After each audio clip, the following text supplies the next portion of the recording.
Assalamualaikum warahmatullahi wabarakatuh. Perkenalkan, nama saya Fitri Arifatul Ilmi. Saya mahasiswi program studi pendidikan bahasa dan sastra Indonesia Universitas Jember angkatan 2018. Pada kesempatan kali ini, saya akan menyajikan sebuah video pembelajaran bahasa Indonesia kelas 11 SMA, yaitu tentang teks eksplanasi. Pada kesempatan kali ini, saya akan menampilkan video pembelajaran KD 4.4, yaitu memproduksi teks eksplanasi sesuai dengan struktur dan kaidah kebahasaannya. Seperti apa videonya? Selamat menyaksikan! Pada kesempatan kali ini, kita akan belajar tentang memproduksi sebuah teks eksplanasi. Teks eksplanasi merupakan sebuah teks yang berisi tentang penyajian sebuah peristiwa atau kejadian yang telah terjadi, baik itu berupa fenomena sosial maupun fenomena alam. Misalnya saja nih, ada sebuah teks eksplanasi yang berjudul tentang tsunami, banjir, atau kemiskinan. Seperti itu. Kemudian, dalam sebuah teks eksplanasi ada beberapa struktur yang harus diperhatikan. Yang pertama adalah pernyataan umum atau abstraksi. Ini berisi tentang topik atau pembukaan dari teks eksplanasi tersebut.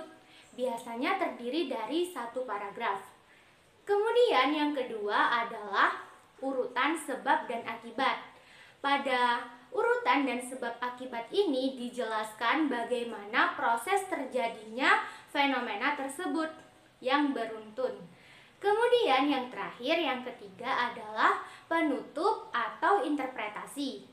Penutup ini berisi tentang kesimpulan dari bacaan teks eksplanasi tersebut atau bisa juga berisi tentang cara mengatasi fenomena tersebut.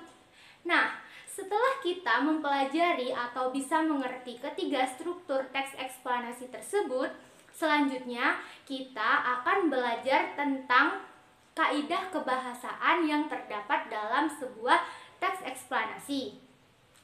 Kaidah kebahasaan teks eksplanasi harus ada dalam sebuah teks eksplanasi sehingga teks eksplanasi tersebut dapat dikategorikan sebagai teks eksplanasi yang baik dan benar. Apa saja kaidah kebahasaan dari teks eksplanasi? Yang pertama adalah teks eksplanasi membahas sebuah pernyataan atau tentang permasalahan secara umum dan keseluruhan, bukan membahas tentang suatu partisipan seperti itu. Jadi, dalam sebuah teks eksplanasi tidak pernah membahas tentang partisipan atau manusia, melainkan membahas tentang permasalahan sebuah fenomena, baik dari fenomena alam maupun fenomena sosial. Kemudian, struktur kaidah kebahasaan yang kedua adalah dalam teks eksplanasi menggunakan kalimat pasif, bukan kalimat aktif.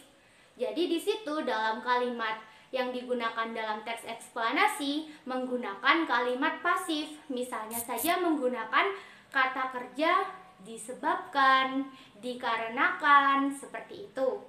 Kemudian yang ketiga, kaidah kebahasaan dari teks eksplanasi adalah menggunakan verba material dan verba relasional. Verba material merupakan kata kerja atau verba berupa tindakan atau perilaku yang bisa dilihat secara fisik. Misalnya saja, melihat, menendang, dan lain sebagainya. Sedangkan verba relasional adalah kata kerja atau verba yang berhubungan dengan hubungan sebab akibat. Misalnya saja, ada verba relasional seperti mempunyai, kemudian ada juga adalah, dan lain sebagainya. Verba relasional ini dikategorikan menjadi 3 jenis. Yang pertama ada verba relasional sebab akibat, yang kedua verba relasional kepunyaan, dan yang ketiga verba relasional identitas, seperti itu. Kemudian kaidah kebahasaan yang selanjutnya adalah dalam teks eksplanasi memungkinkan menggunakan istilah teknis atau istilah ilmiah. Hal tersebut karena dalam sebuah teks eksplanasi itu berdasarkan dari ilmu pengetahuan, sehingga memungkinkan menggunakan istilah ilmiah dari berbagai cabang ilmu, baik itu dari ilmu biologi, dari ilmu fisika, kimia, dan lain sebagainya. Misalnya saja ada istilah ilmiah evaporasi atau penguapan, kemudian ada juga istilah ilmiah siklus hidrologi atau siklus perputaran air, seperti itu. Kemudian kaidah kebahasaan yang selanjutnya adalah dalam teks eksplanasi menggunakan pola paragraf secara kronologis atau secara kausal.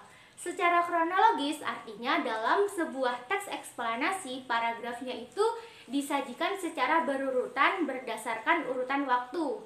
Jadi secara runtun berdasarkan urutan waktu. Sedangkan kalau teks eksplanasi dijelaskan dengan pola pengembangan paragraf kausal, artinya dijelaskan berdasarkan hubungan sebab akibat proses terjadinya suatu fenomena, seperti itu. Kemudian, kaidah kebahasan selanjutnya yang terdapat dalam teks eksplanasi adalah dalam teks eksplanasi tersebut menggunakan konjungsi waktu seperti misalnya ada pertama, selanjutnya, kemudian, dan lain sebagainya. Nah, dari beberapa kaidah kebahasan tersebut, kita semua harus bisa paham terlebih dahulu sehingga memudahkan kita dalam memproduksi sebuah teks eksplanasi. Nah, setelah kita paham struktur dan kaidah kebahasaan dari teks eksplanasi, baru kemudian kita mempersiapkan langkah-langkah yang akan kita lakukan dalam memproduksi sebuah teks eksplanasi. Apa saja langkah-langkahnya? Yang pertama adalah menyiapkan topik atau tema yang dipilih. Jadi di sini adik-adik harus menyiapkan terlebih dahulu tema atau topik yang akan dipilih. Tujuannya agar memudahkan kalian dalam memperoleh informasi atau memperoleh sumber untuk dijadikan bahan referensi dari teks eksplanasi tersebut, seperti itu. Kemudian yang kedua, setelah kalian mendapatkan topik atau tema yang tepat, selanjutnya adalah mencari referensi dari berbagai sumber.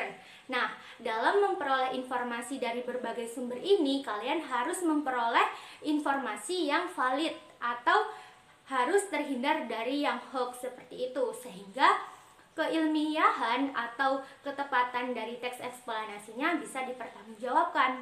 Kemudian, langkah ketiga setelah kalian memperoleh dari berbagai sumber, selanjutnya adalah kalian harus membuat kerangka karangan dari teks eksplanasi tersebut. Tujuannya untuk apa? Tujuannya adalah untuk membatasi apa saja yang akan kalian tulis. Jadi, dari kerangka karangan tersebut kalian punya acuan apa saja yang akan kalian tulis. Nah, dalam kerangka karangan ini kalian harus berpatokan pada strukturnya, yaitu yang pertama ada pernyataan umum, kemudian ada urutan sebab dan akibat, baru yang terakhir adalah penutup atau interpretasi. Jadi, kerangka karangannya tersebut berpatok pada struktur dari teks eksplanasi. Kemudian yang keempat adalah kalian bisa mengembangkan teks eksplanasi berdasarkan kerangka karangan yang telah dibuat. Jadi di sini kalian hanya menambahkan kalimat dari kerangka karangan yang telah kalian buat tersebut menjadi sebuah paragraf yang nantinya padu menjadi sebuah teks eksplanasi. Nah, yang terakhir adalah merevisi atau menyunting ulang tulisan. Nah, pada tahap terakhir ini kalian perlu melakukannya sehingga teks eksplanasi yang kalian buat itu terhindar dari kesalahan penulisan atau kesalahan bahasa yang lainnya. Seperti itu. Nah, sampai sini pasti sudah paham semua kan bagaimana memproduksi sebuah teks eksplanasi yang baik dan benar? Jadi, sebelum memproduksi sebuah teks eksplanasi yang benar, kalian harus paham terlebih dahulu, yaitu kaidah kebahasaan serta struktur dari teks eksplanasi tersebut. Nah, setelah kita mempelajari tentang struktur dan kaidah kebahasaan dari teks eksplanasi, kemudian langkah-langkah dalam menyusun teks eksplanasi, selanjutnya pasti kalian sudah bisa kan untuk menyusun sebuah teks eksplanasi.